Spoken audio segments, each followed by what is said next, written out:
Welcome my dear learners for this course on mechanical vibrations. In this module 1 we were discussing on free undamped vibration and free damped vibration. So far we have completed our discussion on free undamped vibration. From today we are beginning free damped vibration analysis. As you all know, damping is nothing but the resistance for motion of the vibrating bodies. The main parts of an free damped vibrating system are spring, mass and damper. The main advantage of providing damper or dashpot is because we can control the amplitude of vibration, thereby we can avoid resonance and also failure of the mechanical machine members. In mechanical systems we provide damping in order to avoid resonance. If we avoid resonance, we can avoid the failure of mechanical systems, because at resonance the excitation frequency is equal to natural frequency and the mechanical systems will vibrate with the maximum amplitude. Therefore, we should control the amplitude of vibration by providing damping. This is the significance of providing damping in mechanical systems. There are many types of damping. Let us discuss one by one. They are, so from today we are beginning damped free vibration analysis. Damped free vibration. We are discussing damped free vibration. Coming for types of damping.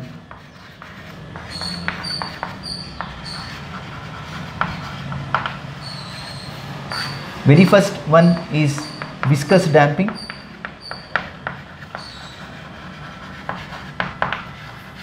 Next is Coulomb damping.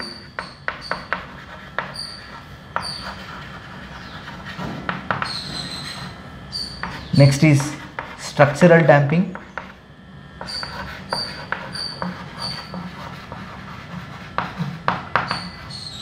And next is slip or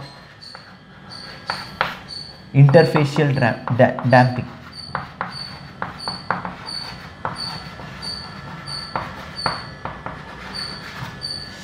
As we all know, damping is nothing but the resistance for motion of vibration. The first one, viscous damping, is nothing but the damping provided when a body vibrates in a viscous medium.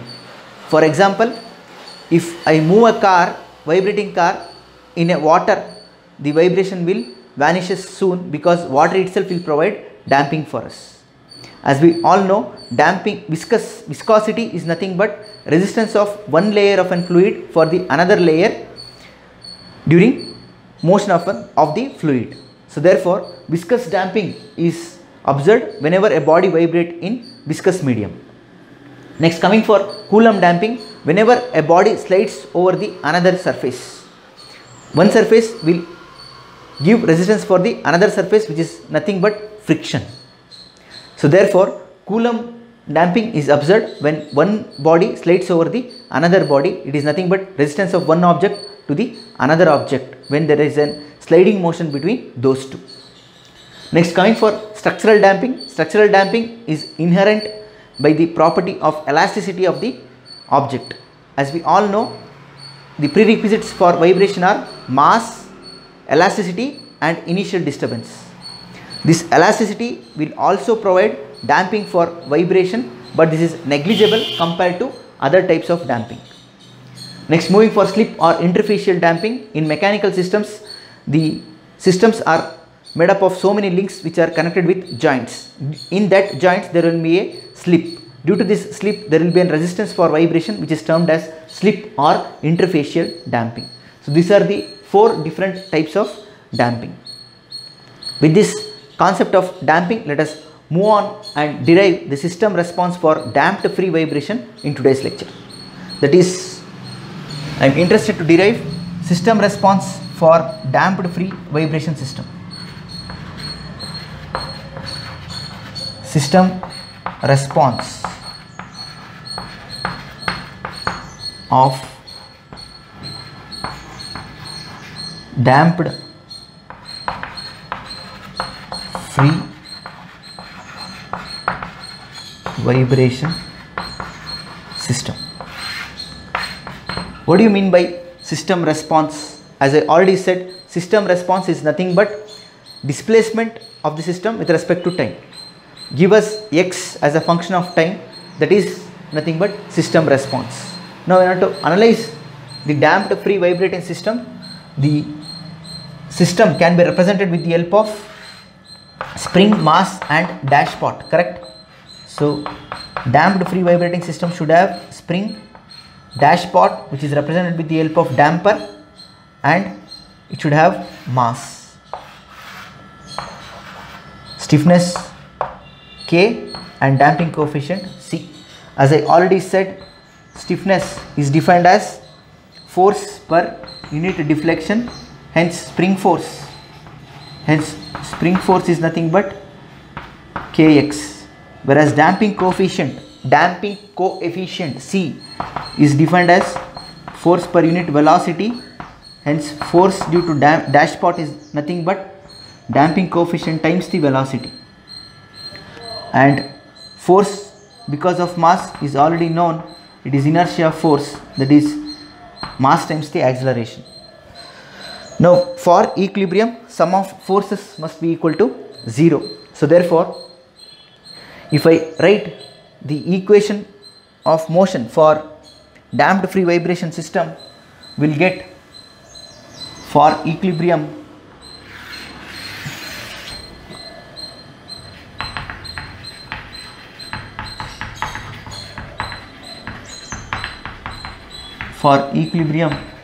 sum of forces must be equal to 0. So therefore, inertia force mx double dot plus damping force cx dot plus spring force kx must be equal to 0. This is called equation of motion for free vibration, that is for damped free vibration. Now if you carefully observe, this is the second order derivative of time. X double dot is nothing but d square x by dt square. Hence, since this is a second order ordinary differential equation, so this is equation of motion. This is called equation of motion of free damped vibration system. Free damped vibration.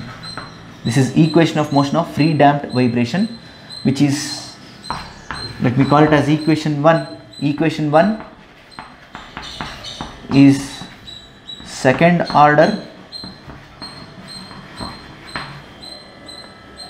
ordinary differential equation. It is second order ordinary differential equation.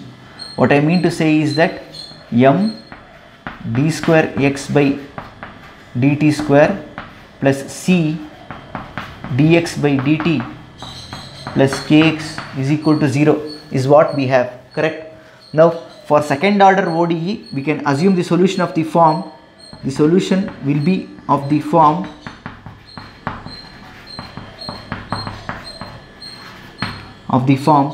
x will be equal to e to the power of ut, where u is the root of this equation.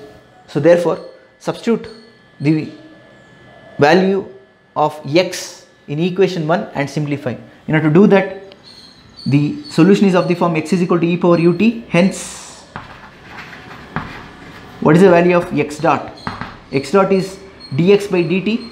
It is u e power ut, and x double dot is u square e power ut. Make these three substitutions in equation 1. So substituting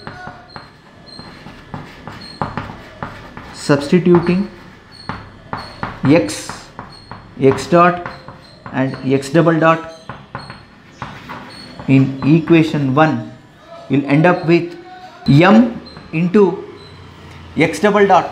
X double dot is u square e power ut plus c, x dot is u e power ut plus k into x. X is e power ut. This must be equal to 0. Throughout I can take e power ut common and send it to RHS. The simplification will yield us m u square plus cu plus k is equal to 0. This is nothing but the quadratic equation, that is ax square plus bx plus c is equal to 0. What are the roots of this equation? The roots of this equation is nothing but minus b plus or minus square root of b square minus 4ac by 2a. So therefore find the roots of this equation. That is, the roots of this equation are u1 comma 2. The roots are minus b, that is minus c plus or minus square root of b square, that is c square minus 4a. The value of a is m, the value of c is k.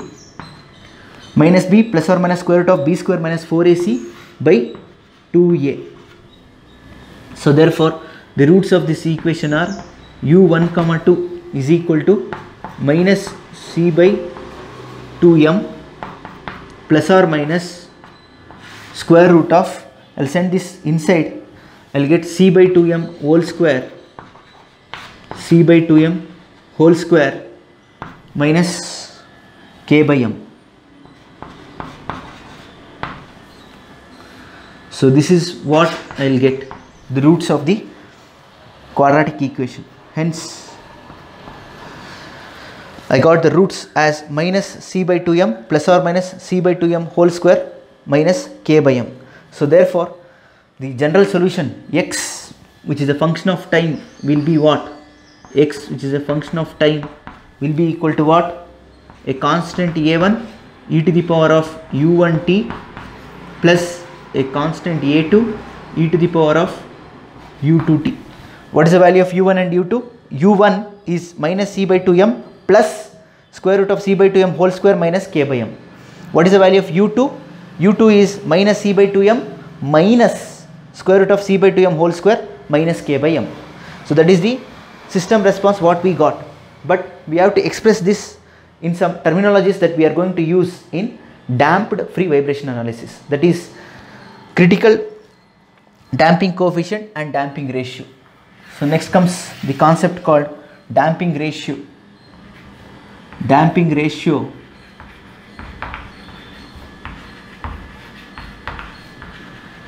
and critical damping coefficient and critical damping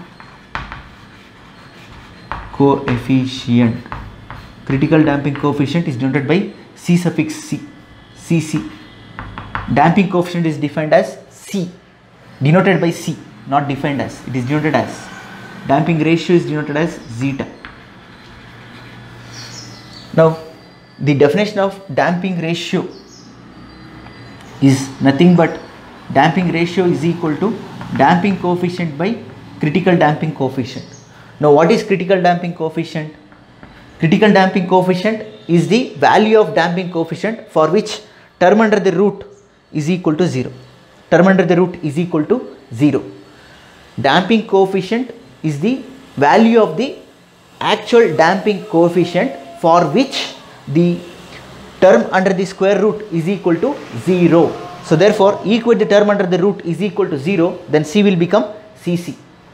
So hence we have to find the value of Cc, equate the term under the root to 0. Equate the term under the root to 0, that is C will become Cc. If I equate the term under the root to 0, that is Cc by 2m square minus k by m is equal to 0. This is the condition for critical damping coefficient. Critical damping coefficient is the value of damping coefficient for which the term under the root of this equation is equal to 0. Now find the expression for critical damping coefficient. The expression for critical damping coefficient will become Cc is equal to 2m omega n, correct?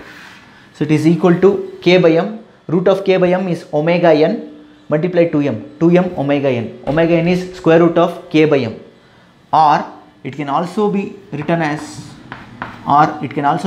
what? Cc is equal to 2 root mk. How it is written as 2 root mk, you might ask me. Let me show it. It can be written as 2 root mk like this.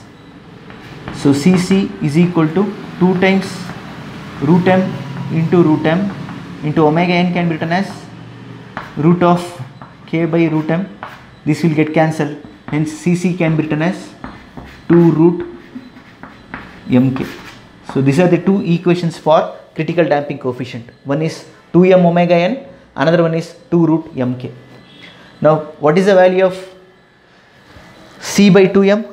I want to find the value of C by 2m, right? So one thing I observed, k by m can be written as omega n square, and C by 2m I want. What to write for C by 2m? C by 2m can be written as C by Cc into Cc by 2m. So therefore C by 2m can be written as C by Cc is zeta, Cc by 2m. Cc by 2m is nothing but what? Cc by 2m is nothing but omega n. So hence Cc by 2m can be written as, C by 2m can be written as zeta omega n. Just I multiplied and divided by Cc and simplified because I want to introduce damping ratio and critical damping coefficient. So now make substitution in this equation for k by m and C by 2m. So hence I will get the roots as u1 comma 2 will be equal to minus zeta omega n plus or minus root of zeta by omega n, zeta into omega n whole square, zeta omega n whole square minus omega n square. So therefore the system response, therefore the general expression for system response, therefore system response of damped free vibration system, damped free vibration is, the system response of damped free vibration is x, which is a function of time, is equal to a constant a1 e to the power of u1t. u1 will be what? Zeta omega n plus root of this thing. I can throughout take omega n common, right? So therefore I can write it as minus zeta plus root of zeta square minus 1 into omega n t. We have t here, plus a2 e to the power of u2t, that is e to the power of u2. What is the value of u2? Minus zeta minus root of zeta square minus 1 into omega n t, omega n t. So this is general solution for, this is system response or general solution for damped free vibration system. Now we should analyze this system response for various values of zeta. If zeta is less than 1, then we call it as underdamped vibrating system. If zeta is equal to 1, then we call it as critical damped vibrating system. If zeta is greater than 1, then we call it as overdamped vibrating system. So I will discuss the system response for underdamped vibration, critical damped vibration and overdamped vibration in our next lecture. What I mean to say is that from this we will have 3 cases, that is, if the value of zeta is less than 1, we call that case as underdamped vibration.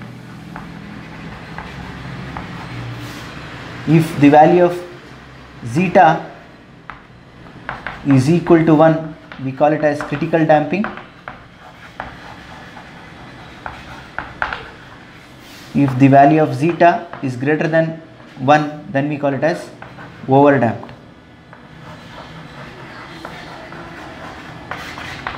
For overdamped system, no change, because there is no variation observed in the system response. If zeta is greater than 1, then the system response what we have will remain same.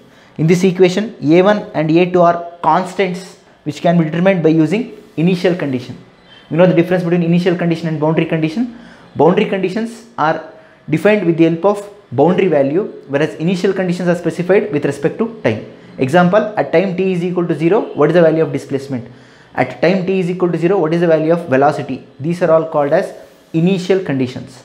Whereas boundary conditions are defined as at x is equal to 0, strain is 0. At x is equal to L, strain is so and so. These all comes under boundary conditions. So A1 and A2 are constants which can be determined with the help of initial condition. That is, at time t is equal to 0, what is the value of displacement and what is the value of velocity if you specify. I will give you the expression for displacement in terms of t.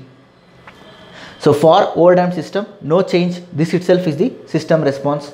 But we should analyze for critical damped and underdamped. Anyhow, I will address these three cases in our next lecture.